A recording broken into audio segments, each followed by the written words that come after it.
ಬಹಳ ವರ್ಷಗಳಿಂದ ಕಷ್ಟಪಡ್ತಿದ್ದೆ. ಅಲ್ಲಿ ನನ್ನೊಬ್ಬ ಸ್ನೇಹಿತ ಇದ್ದಾನೆ, ಅವನಿಗೆ ಗೊತ್ತು. ಯಾವಾಗ್ಲೂ ಹೇಳುವೆ ಗುಂಡ್ಸಾಗರಕ್ಕೆ ಹೋಗ್ಬೇಕು, ಅವ್ರ ಮಕ್ಳನ್ನ ನೋಡ್ಬೇಕು, ಏನಾರು ಅವ್ರನ್ನ ಭೇಟಿ ಆಗ್ಬೇಕು ಅಂತ ಒಂದು ಆಸೆ ಇತ್ತು, ಆಗ್ತಾ ಇರ್ಲಿಲ್ಲ.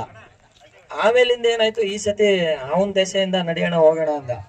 ಸೊ ಬಂದೆ, ತುಂಬಾ ಖುಷಿ ಆಯ್ತು. ಯಾಕೆಂದ್ರೆ ಈಗಿನ ಕಾಲದಲ್ಲಿ ಶಿಕ್ಷಕರನ್ನ ನೆನೆಯೋದಿರ್ಲಿ, ಅವ್ರನ್ನ ಎದುರು ಸಿಕ್ಕರು ಮಾತಾಡೋದೇ ಕಷ್ಟದ ಕಾಲ ಇದು.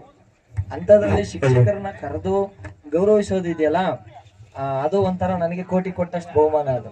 ಯಾಕೆಂದ್ರೆ ಆಲ್ರೆಡಿ ಮೈಸೂರಲ್ಲಿ ಉತ್ತಮ ಶಿಕ್ಷಕ ಅಂತ ಪ್ರಶಸ್ತಿ ಕೊಟ್ಟಿದ್ದಾರೆ. ನಾನು ಯಾವುದೇ ಕಾರಣಕ್ಕೂ ಅರ್ಜಿ ಹಾಕಿ ಪ್ರಶಸ್ತಿ ತಗೊಳ್ಳೋ ಟೀಚರ್ ಅಲ್ಲ. ನಂದೇನಿದ್ರು ಕೆಲಸ ವರ್ಕ್. ನೀವು ಕರ್ದಿಲ್ ಇದು ಮಾಡಿದ್ರಲ್ಲ, ಇನ್ನೂ 18 ವರ್ಷ ನಾನು ಇನ್ನೂ ಚೆನ್ನಾಗಿ ಕೆಲಸ ಮಾಡಬೇಕು ಆ ಮಕ್ಳಿಗೆ ಅನ್ನೋದು ಆಸೆ ಹುಟ್ಟಿತು. ಸೊ ಭಾಳಷ್ಟು ಮಕ್ಕಳು ಇವತ್ತು ನಾನು ನೋಡಿದಾಗ ರಾಯಚೂರು ತುಂಬ ಹಿಂದುಳಿದ ಪ್ರದೇಶ. ನಾನು ಯಾಕೆ ಇದೇ ಊರನ್ನೇ ಡಿಸ್ಟಿಕ್ನ ಆಯ್ಕೆ ಮಾಡ್ಕೊಂಡೆ ಅಂದರೆ ನಂದು ಒಂದು ಆಸೆ ಇತ್ತು, ನನ್ನಲ್ಲಿರೋ ಜ್ಞಾನ 4 ಮಕ್ಳಿಗೆ ದಾರಿ ಎರಿಬೇಕು.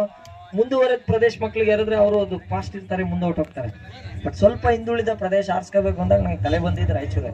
ಯಾಕೆಂದ್ರೆ ನಮ್ಮ ತಂದೆ first appointment Bidar, next Gulbarga, Raichur, Ballari, ಹಿಂಗೇ ಹೋಗಿದ್ದು ಅವರು. ಸೊ ಹಾಗಾಗಿ ನೀನು ಅಲ್ಲೇ ಏನಾದ್ರು ಸೇವೆ ಸಲ್ಲಿಸು ಅಂದ್ರು. ಸೊ ಈ ಊರು ನನಗೆ ಅಷ್ಟು ಅನ್ನ ಕೊಟ್ಟಿದ್ದೂರು, ನಾನು ಮರೆಯಂಗಿಲ್ಲ. ಅನ್ನ ಕೊಟ್ಟಿದ್ದೂರು, ನಂಗೆ ಲೈಫ್ ಕೊಟ್ಟಿದ್ದೂರು ಇದು. ಸೊ ಇವತ್ತೇ ನಮ್ಮ ಫ್ಯಾಮಿಲಿ ತುಂಬಾ ಚೆನ್ನಾಗಿದ್ದೀವಿ ಅಂದ್ರೆ ಈ ಊರಲ್ಲಿ ನಾನು ಏನು ಸೇವೆ ಮಾಡಿದ್ದೀನೋ ಅದು ನಾನು ಖುಷಿಯಿಂದ ಮಾಡಿದೆ. ನೀವು ಅದೇನೋ ದೊಡ್ಡದು ಅಂತ ಅನ್ಕೋತಾ ಇದ್ದೀರಾ, ಬಟ್ ಅದು ನನಗೇನು ಇಲ್ಲ. ನನ್ನ ಕರ್ತವ್ಯ ಶಿಕ್ಷಕನಾಗಿ ಮಾಡಬೇಕು, ನಾನು ಮಾಡಿದ್ದೀನಿ. ಬಟ್ ನಿಮ್ಮ ಸಹಕಾರ ಇಲ್ದಲೆ ನಾನು ಏನೂ ಮಾಡೋಕ್ಕಾಗಲ್ಲ. ಯಾಕೆಂದ್ರೆ ಇಲ್ಲಿ ಭಾಳಷ್ಟು ಜನ ಹಿರಿಯರು ಕೂತಿದ್ದಾರೆ, ಅವರೆಲ್ಲರೂ ಅವಾಗ ನನಗಿಂತ ದೊಡ್ಡವರು, ನಾನು ತುಂಬ ಚಿಕ್ಕವನು ಈಗಲೂ.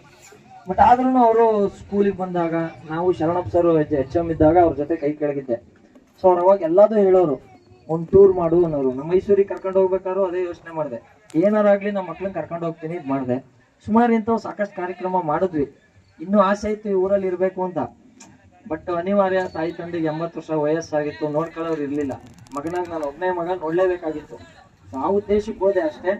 ಬಟ್ ಈ ಊರವ್ರು ಏನು ಅಭಿಮಾನ ಇಟ್ಟಿದ್ದೀರಾ, ನಾನು ನೀವು ಚಪ್ಪಾಳೆ ಅಥವಾ ಶಿಳ್ಳೆ ಹೊಡಿತಾ ಇದ್ದೀರಾ ಅಂತ ಹೇಳ್ತಿಲ್ಲ. ನನ್ನ ಜೀವನದಲ್ಲಿ ಕೊನೆ ಹೃದಯದಲ್ಲಿ ಒಂದು ಹನಿ ಇರೋವರೆಗೂ ಗುಂಡುಸಾಗರ ಅನ್ನೋದು ನಾನು ಮರಲ್ಲ. ನನ್ನ ಮಗನಿಗೂ ಅದೇ ಹೇಳ್ಕೊಟ್ಟಿದ್ದೀನಿ, ಮರಿ ಕೂಡು ಅಂತ. ಯಾಕೆಂದ್ರೆ ನನಗೆ ವರ್ಷ ಬರಬೇಕು ಅನ್ನೋ ಆಸೆ ಇತ್ತು, ಅದು ಟೈಮ್ ಆಗ್ತಿರ್ಲಿಲ್ಲ. ಈ ವರ್ಷ ನಾನು ಅವನು 2 ವೀಲರಲ್ಲಿ ಬಂದ್ವಿ ಅಲ್ಲಿಂದ. ಏನಾರಾಗೋಡ್ಲಿ ಈ ಸತಿ ಹೋಗ್ಲೇಬೇಕು ಗುಂಡ್ಸಾಗರಕ್ಕೆ ಅಂತ. ಸೊ ಅದಕ್ಕೆ ವೀರೇಶ್ ತುಂಬಾ ಸಪೋರ್ಟ್ ಕೊಟ್ಟ. ಬಹಳಷ್ಟು ಜನ ನನ್ನ ಸ್ಟೂಡೆಂಟ್ಸ್ ಇದ್ದಾರೆ. ಸೊ ಅವ್ರಿಗೆಲ್ಲ ಥ್ಯಾಂಕ್ಸ್ ಹೇಳ್ತಾ ಇದ್ದೀನಿ. ಒಬ್ಬ ಟೀಚರ್ಗೆ ಈ ಕಾಲದಲ್ಲಿ ಗೌರವ ಸಿಗೋದೇ ಕಷ್ಟ. ಬಟ್ ನಾನು ಯಾವತ್ತೂ ಕೇಳಿ ಪಡ್ಕೊಂಡವನಂತೂ ಅಲ್ಲ. ನನ್ನ ಕೆಲಸ ಏನಿದ್ರು ಪಾಠದಲ್ಲಿ. ಸೊ ಹಾಗಾಗಿ ಎಲ್ರಿಗೂ, ಇಲ್ಲಿ ಹಿರಿಯರು ಕೂತಿದ್ದಾರೆ, ಎಲ್ರಿಗೂ ಹೇಳ್ತಾ ಇದ್ದೀನಿ, ದಯವಿಟ್ಟು ನಿಮ್ಮ ಮಕ್ಕಳನ್ನ ಓದಿಸಿ. ಇನ್ನೇನೋ ಆಸ್ತಿ ಮಾಡಬೇಡಿ, ವಿದ್ಯೆ ಆಸ್ತಿ ಕೊಡಿ. ಅವ್ರ ಆಸ್ತಿ